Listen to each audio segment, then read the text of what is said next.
Okay, so today's topic is Anther Structure, Microsporogenesis, and Development of Male Gametophyte. This is Ramesh Kumar Lalkota, Assistant Professor of Botany from MVS Government Arts and Science College Autonomous, Mehboob Telangana State. Yeah, before going deep into the topic, let us know what is Anther. Anther is the male reproductive structure. So, uh, in a bisexual flower, we all know that the flower has the male reproductive organs as well as the female reproductive organs. The male reproductive organs are stamens and the female reproductive organs are pistil. Okay, so before going deep into the class, first of all, we will make a note of the structure of the stamen. What is stamen? Stamens are the male reproductive organs. What is the structure of a stamen? It has a filament and a anther. So this is the filament. The yellow color long tubular structure is known as filament, and these are the anthers. Anthers again are of two types. They are the monothecous anthers and the dithecous anthers. In dithecous anthers, we can see two lobes. See, these are the two different lobes in a dithecous anther, and each lobe in turn have two pollen sacs. These pollen sacs are also known as sporangia. Okay, so in a mature anther, these sporangia fuse together to form a single sporangium, a sac-like structure inside it. Okay, so in a mature anther, you have two sporangia, that is, these two spore sacs, sporogenous sacs fuse together, and these two fuse together in each of the lobes. Okay. On the other hand, we also have monothecous anthers where we have only one lobe, and inside that lobe we have only two sporangia. So um, this is the structure broadly. Inside this sporogenous tissue, the pollen grains are formed. Pollen grains are nothing but the male gametes. So this is a male reproductive structure. Then development of anther. How a anther develops. So an young anther comprises of a group of meristematic cells beneath the epidermis. Initially, the primordia of anther is triangular in shape, but later on during the course of development, it attains a rectangular shape. So, whatever meristematic cells which are present beneath the epidermis, they get specialized and they get differentiated below the epidermis in each lobe. Okay, so these cells are larger in size when compared to all other adjacent cells. Each cell possesses dense cytoplasm, a diploid conspicuous nucleus. These cells are known as archisporial cells. What do we call them? We call them archisporial cells. How they are formed? They are formed as a process of differentiation. They are present beneath the epidermis. They grow in size. They get differentiated from all the adjacent cells. They have dense cytoplasm with a diploid conspicuous nucleus, and they are larger in size when compared to all the adjacent cells. Okay, so these are the archisporial cells, and if these archisporial cells are present in a single row in the TS of that anther, we observe that only a single cell is seen. Only a single cell is seen when a single row of archisporial cells are present. If two rows of archisporial cells are present in TS, we will see two cells, but sometimes more than two rows of archisporial cells are also seen. Then in TS, we observe it as a plate-like structure. Okay, so these archisporial cells undergo periclinal division. So what is a periclinal division? A periclinal division is the division, the cell which undergoes a periclinal division. It is parallel to the adjacent cells. The division which occurs parallel to the adjacent cells is known as a periclinal division. at the same time anticlinal division. What is an anticlinal division? The division which occurs perpendicular to the adjacent cells is an anticlinal division. So this archisporial cell undergoes periclinal division, resulting in the formation of two rows of cells. The outer row is known as primary parietal layer and the inner row is known as primary sporogenous layer. So what happened here? The archisporial cells undergo periclinal division, as a result of which primary towards the outside primary parietal layer and towards the inner side primary sporogenous layer formation takes place. So now this primary parietal layer helps in developing anther wall, and primary sporogenous layer ultimately develops the pollen grains.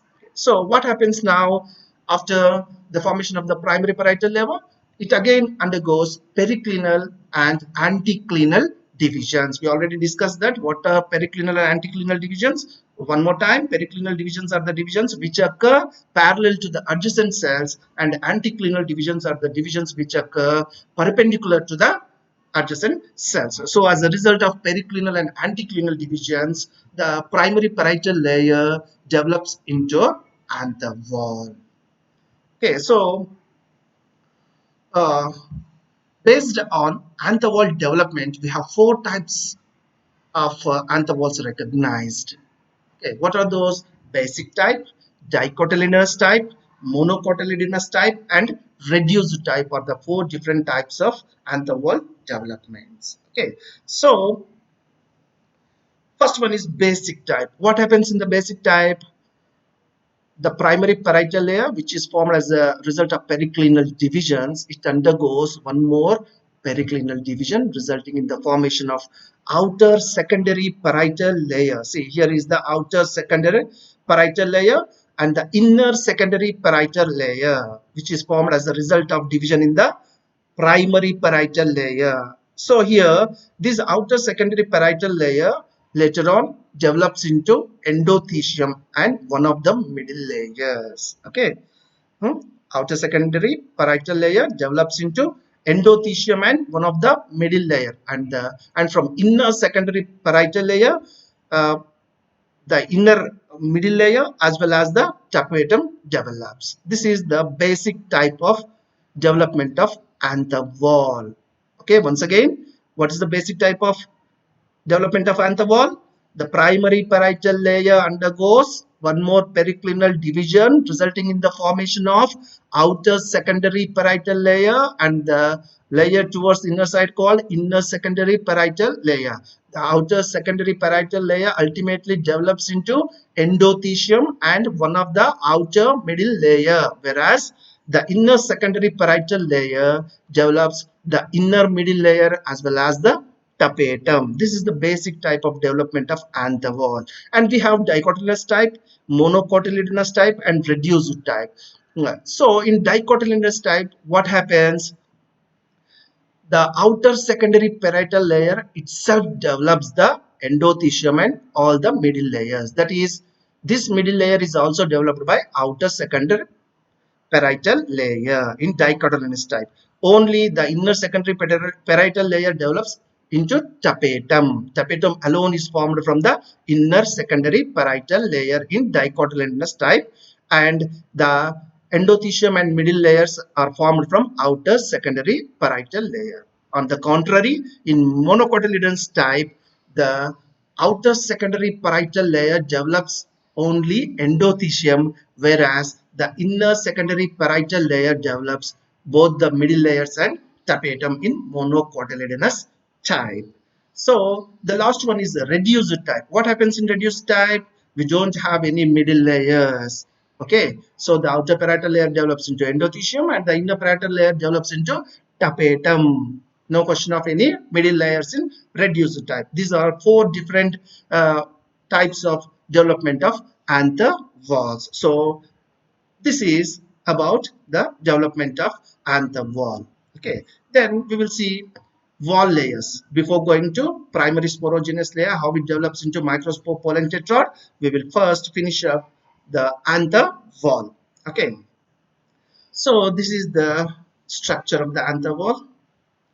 So it looks like this: a dithecous anther with four sporogenous lobes. See, this is one lobe, this is one lobe, sporogenous sacs here. This whole thing is a lobe, and here also we will see clearly two sporogenous tissues. These are dithecous anthers. Okay, so the wall in the microsporangium, what are the different structures that are formed? So the epidermis, the endothelium, the middle layers, and the tapetum are the structures which are present in the anther wall. The outermost is the epidermis. Epidermis is the outermost layer of the anther and protective in function. It is unicellular or unilayered. Okay, so what is its function? Protection of inner tissue. Okay, so this is the outermost layer called epidermis. This is followed by endothelium. This is very important. It is also a single layer structure, but here the cells are very much bigger when compared to all other cells. Okay, this is very much helpful in dehiscence of the anther. Uh, this second layer, that is endothelium, shows maximum development uh, by the time the pollen grains are mature, and they have fibrous thickenings. So you can see here, these are the fibrous thickenings inside the uh, endothelium.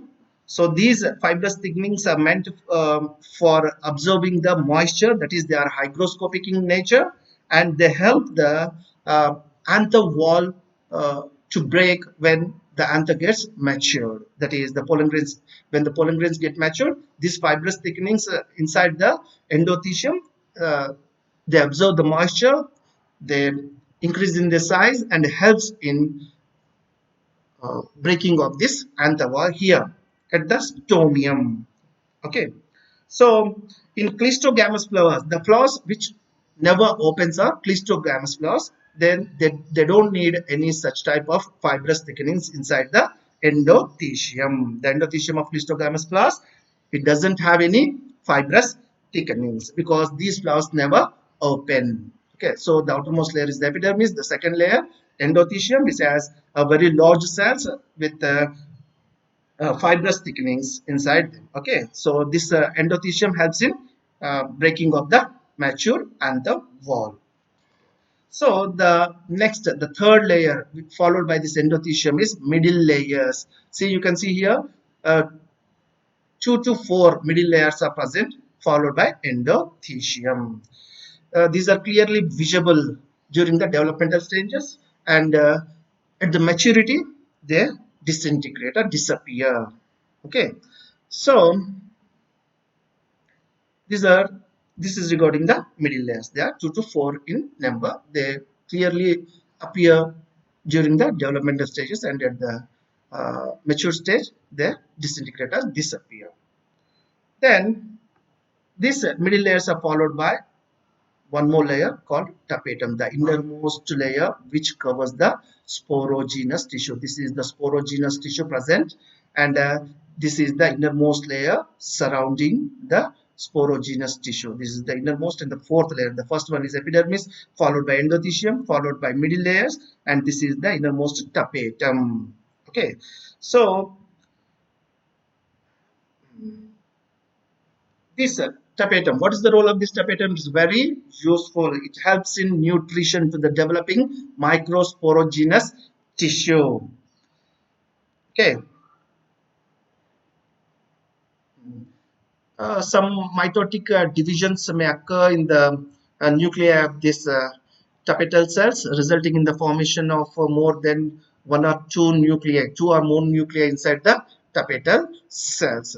That is why they are polyploid in nature. These tapetal cells are polyploid. They are with more than one nuclei inside the uh, these sporogenous cells. So based on the nature, this tapetum is again of two types, that is a secretory or glandular type and amoeboid or plasmodial type. The first one is secretory type. What is secretory type? Here the tapetal cells, they degenerate totally by the time the meiotic division is completed. That is, they are used up completely by the time the meiotic division occurs. These cells are used up completely. That is, they are they're completely used up by the developing microspore mother cells. By the time the meiotic division occurs, it is completely used up.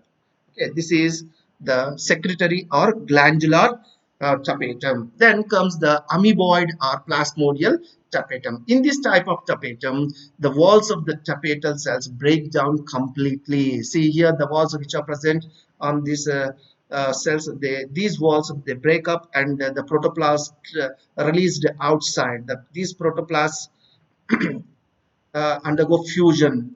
Okay, these protoplasts undergo fusion due to the breakage of these cell walls. The protoplasts are released, and all these protoplasts fuse together, and a uh, amoeboid tapetum without a specific shape is formed by this protoplast. So it is also known as amoeboidal tapetum. So why it is called amoeboid tapetum?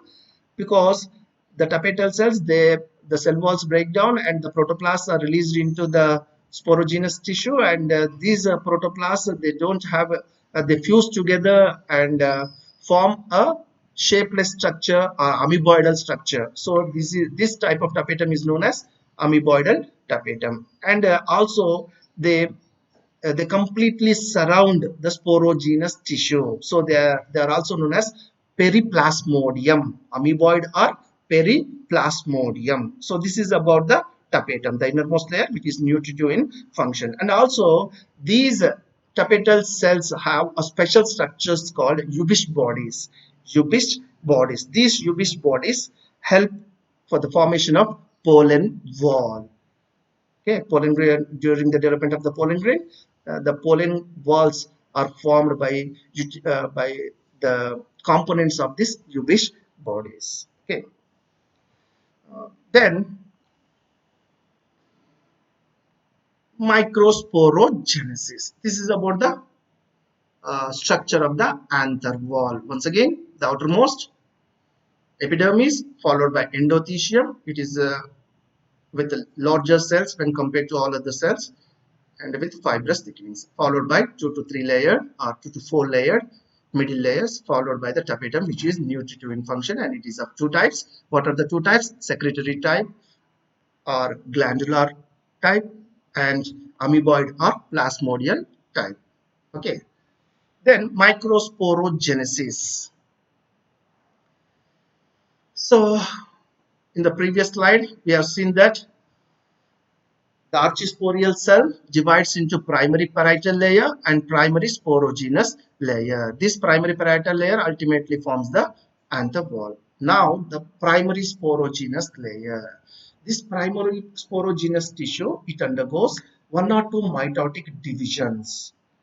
Okay, it undergoes mitotic divisions. In Malvaceae cucurbitaceae, directly these primary sporogenous tissue develops into a microspore mother cell.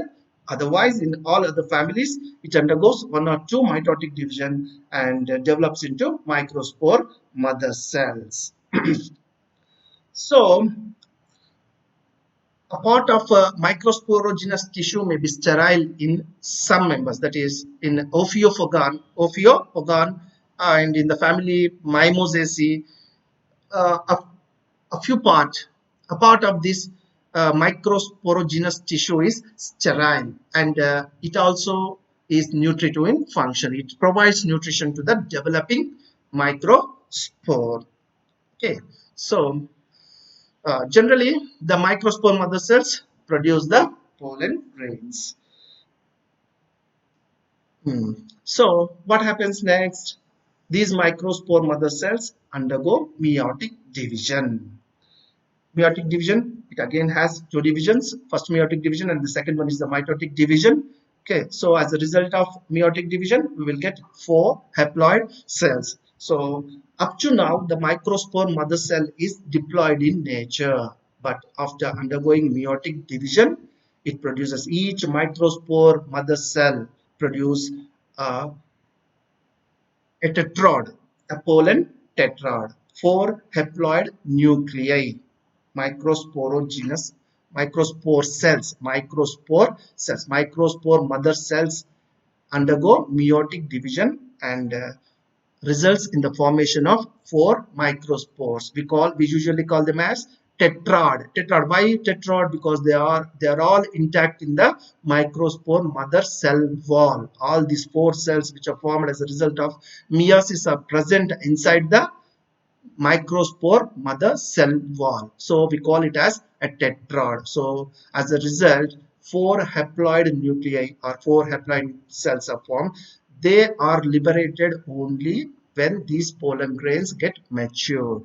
Then only they are called as pollen grains. Until then, we have to name it as pollen tetrad. Till then, no pollen grains, only pollen tetrad. Only after the maturation of the pollen grains, when they are liberated, when they are free, when they are single, then only they are called as pollen grains. Okay. So during the meiotic division, again it is of 2 types. What are the 2 different types? We will see. So we have the cytokines. During cytokinesis, how it occurs, the wall formation, whether it occurs immediately after the karyokinesis, or will it occurs after 2 karyokinesis. Okay, if it occurs after the completion of 2 divisions in the nucleus, it is called a simultaneous type. Say this is the simultaneous type, and if it occurs immediately after the karyokinesis, then it is known as successive type. See, in simultaneous type, first the karyokinesis takes place. This one single nucleus divides into 2 nuclei, and these 2 nuclei again divides into 4 nuclei. Then only the wall formation takes place. Okay, this is simultaneous type of cytokinesis. Only after the completion of 2 karyokinesis, 2 times division in nucleus, then only the wall formation takes place. That is cytokinesis takes place. Okay, and in successive type, what happens immediately after the first division itself, a cell wall formation takes the that is cytokinesis takes place and cell wall formation takes place. In the same way, this is the second division resulting in the formation of 4 cells. This is successive type of cytokinesis, and this is simultaneous type of cytokinesis. Okay. Um, so this simultaneous type of cytokinesis usually occurs in dicotyledons and also in certain families of monocotyledons. Okay. Then this successive type of cytokinesis occurs in monocotyledons and also in some dicot families like Podostemaceae and Apocynaceae.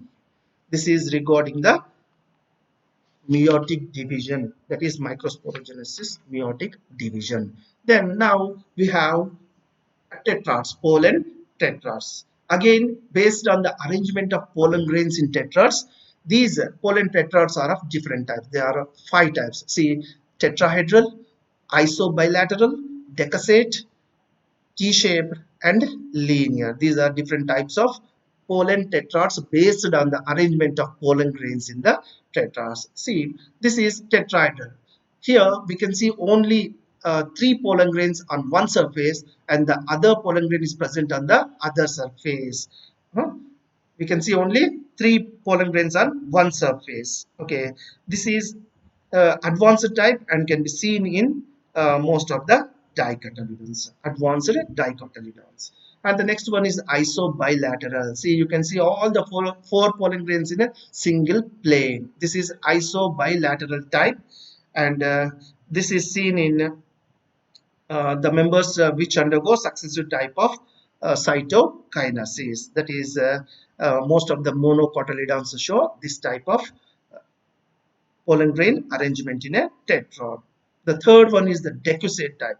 See here, the pollen grain, the 4 pollen grains are arranged in in a, two in one row. See, this is the first row in which the pollen grains are arranged side by side. This is uh, one pair, and the pair beneath this makes 90 degrees. That is, it is right angular to the upper pair.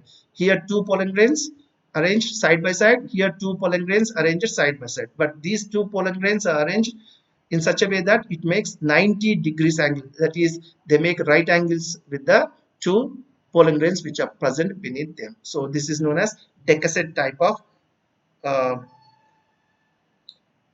tetrad. Okay, it is seen in magnolia and at arctic So the fourth one is T-shaped tetrad, and here again the pollen grains are arranged in such a way that uh, two are present side by side and the other two one above the other, making a T shape. See, here the two pollen grains are arranged side by side and these two one above the other. This is T shape and it is seen in Aristolachia and Butamopsis. And the last and the final one is the linear tetrad. Here in linear tetrad, you can see that all the four pollen grains are present one above the other in a straight line. Okay, and okay, this is about a linear type of tetrad. So based on the arrangement of the pollen grains in a tetrad, the pollen grain tetrads are of five types: tetrahedral, isobilateral, decussate, T-shaped, and linear. Tetrahedral are seen in most advanced dicotyledons and isobilateral in most of the monocotyledons, and this decussate type is seen in magnolia and artriplex, and this T-shaped is seen in Aristolochia butamopsis. Okay, then some other structures are also seen in the tetras. The different forms of tetrads we can observe in different families.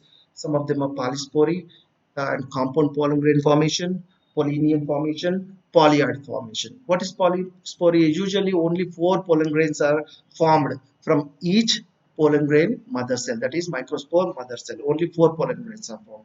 But in some members, more than four pollen grains are formed from a single microspore mother cell. Such condition is known as polyspory. Okay.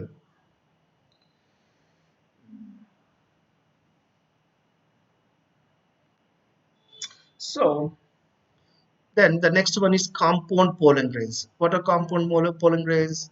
We already discussed that during whenever these pollen grains get mature, they will get separate from the microspore mother cell, from the wall of the microspore mother cell. But in some members, for example, in Drosera and Annona, these pollen grains, they never separate. Unseparated mature pollen grains are known as compound pollen grains. You can see here, these are even after maturity, they are not released from the microspore mother cell wall.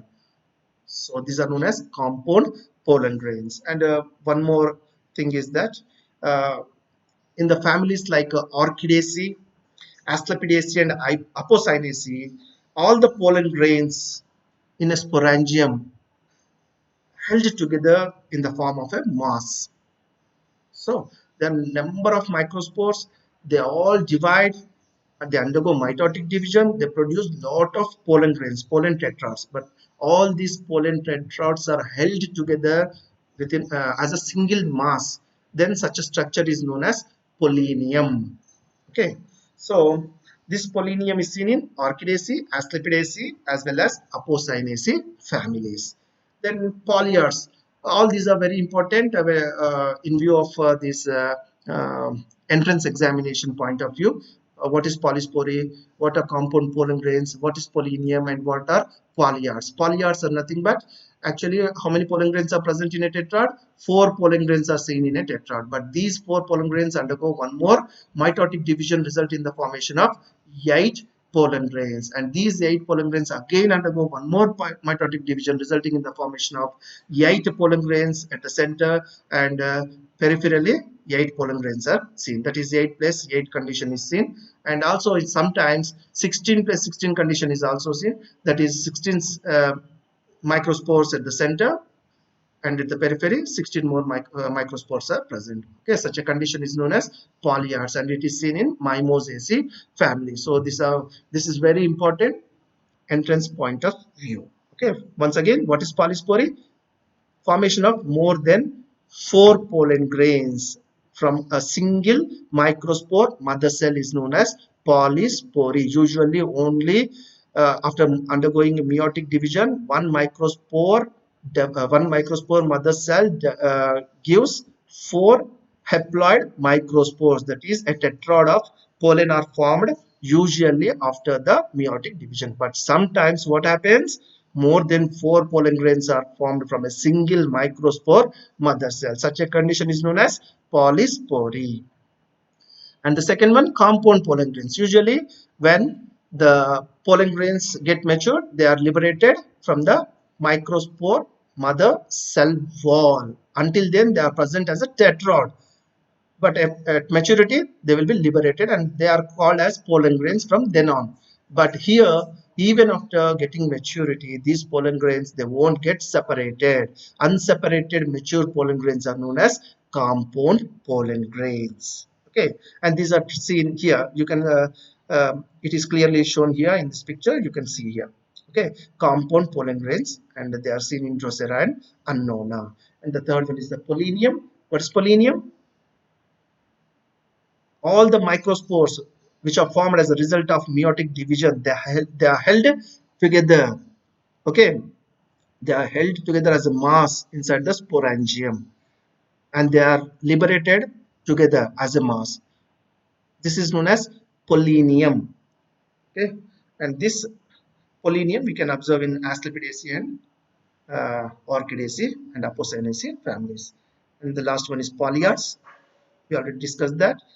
Usually only 4 pollen grains are formed in a tetrad, but these tetrads sometimes they undergo one more mitotic division, resulting in the 8 cells. These 8 cells again undergo one more mitotic division, resulting in 8 plus 8 condition, that is 8 cells at the center and 8 at the periphery. Sometimes more than 8 cells may also seen, that is 16 plus 16 condition is also seen.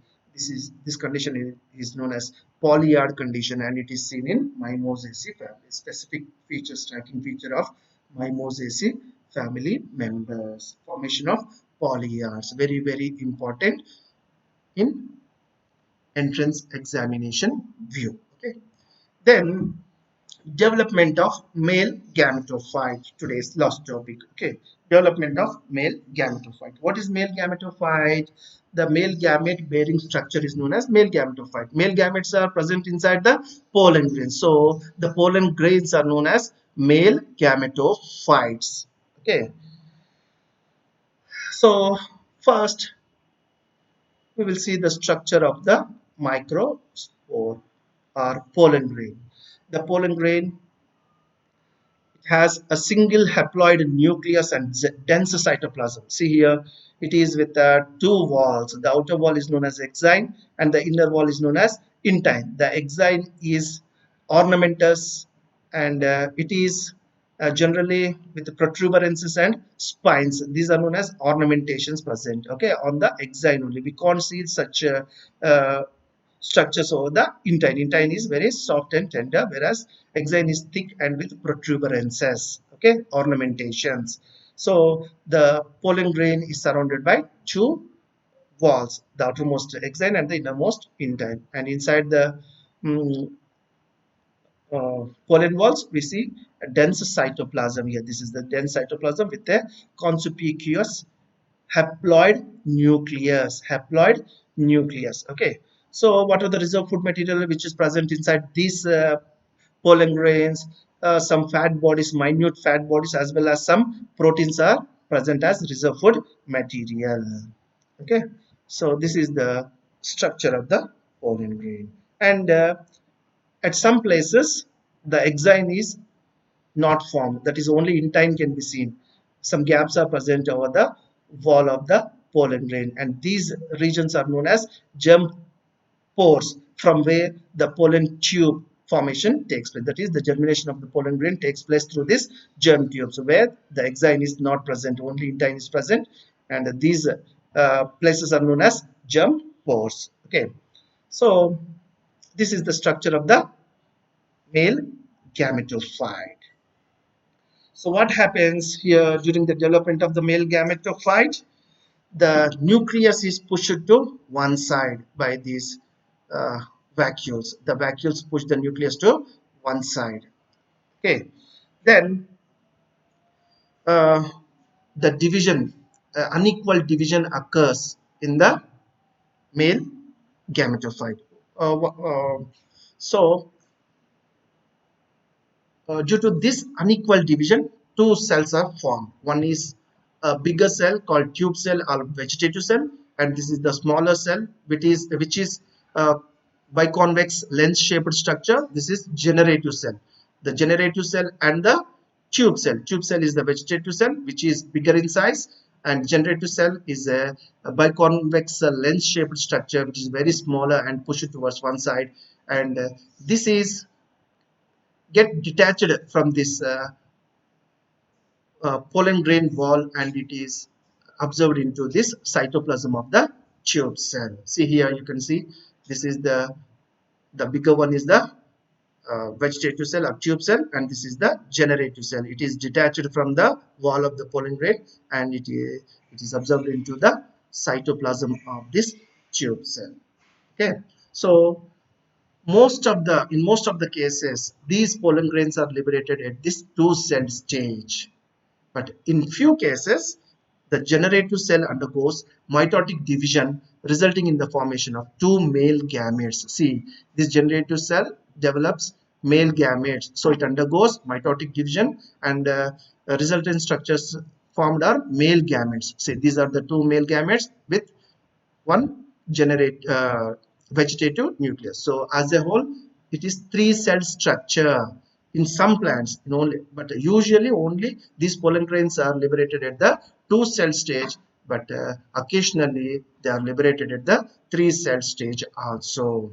So at this stage, these pollen grains are liberated from the male flowers. Okay. So these pollen grains, they ultimately reach the stigma by any means. Then there they observe the secretions of the stigma. The compatible pollen grains, they germinate. The germination is nothing but formation of the pollen tube. That is the place of where exine is absent. This in time it protrudes out as a small protuberance and grows in size. The cytoplasm flows into the tube. First, the vegetative nucleus is towards the base. Okay, so it grows through the stylar region and reaches the uh, ovary, where ultimately it reaches the embryo sac. Okay, so by the time it reaches the embryo sac, and where these contents are to be liberated, these the vegetative nucleus and the generative nucleus, that is the male cells, they change their places. That is, the uh, tube cell comes this way, and the male gametes, they come towards the base of this pollen tube. Okay, so then a small aperture occurs at the tip of this pollen tube, and the contents of these pollen tube are released into the embryo sac. That is antipodal, one of the antipodals of the embryo sac. It reaches through the micropylori region into the embryo sac, where the contents of these, that is the two male gametes, and this tube cell nucleus, it degenerates. First displacement takes place, that is the two male gametes come towards the base, and the uh, tube nucleus, it moves to upside. There it disintegrates. These two male gametes, they are liberated into the embryo sac, okay, where they go and fuse with the egg cell as well as the secondary nucleus. Okay, this is the development of the male gametophyte. What happened here? What is the development? The pollen grain, when it reaches the suitable stigma, compatible stigma. There it absorbs the secretions of the stigma and it germinates, and there the generative cell undergoes mitotic division, resulting in the formation of two male gametes. These two male gametes are haploid in nature, and pollen tube formation takes place, and this pollen tube grows through the stylar region and ultimately reaches the ovary, and from there through the micropylar region it enters into the embryo sac, where a small aperture occurs at the tip of this pollen tube, and the contents are released into the embryo sac. So this is about our class today, and in next class we will see uh, ovule structure and types of megasporogenesis and development of female gamete. Oh, one more point I forgot to tell you. In most of the cases, the pollen grains have only one pollen tube, but in Malvaceae and in Cucurbitaceae, you can see polysiphonous condition also. That is, more than one pollen tube develops from the pollen grain. Wherever the germ pores are present, from there on the pollen tubes develops. That condition is known as polysiphonous condition, and it is seen in Malvaceae and Cucurbitaceae families. But ultimately only one pollen tube reaches the embryo sac. Okay, that is all in this class. Thank you. Thank you very much.